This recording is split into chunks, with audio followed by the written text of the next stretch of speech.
Last ভ্লগে বলেছিলাম হুগলির ইমামবাড়ার কিছু হিস্ট্রি। আসলে সেবার হুগলি বেড়াতে গিয়ে ইমামবাড়া দেখার পর আমি চলে গিয়েছিলাম ব্যান্ডেল চার্চে। ইমামবাড়ার ভিতরে যে নদীঘাট আছে ওখান থেকেও চার্চ যাওয়া যায়, কিন্তু ভাড়াটা বেশি বলে আমি নৌকায় না গিয়ে ইমামবাড়ার বাইরে টোটোতে 20 টাকায় পৌঁছে গিয়েছিলাম এখানে। হুগলির ব্যান্ডেল চার্চ খুবই বিখ্যাত এবং প্রাচীন। ব্যান্ডেল চার্চের অ্যাকচুয়াল নাম হলো the basilica of the Holi রোজারি। এটি পর্তুগিজদের দ্বারা 1599 সালে বানানো হয়েছিল।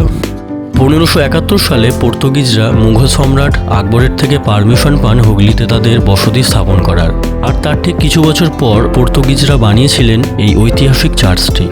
এটি মাদার মেরিকে উদ্দেশ্য করে বানানো হয়েছিল।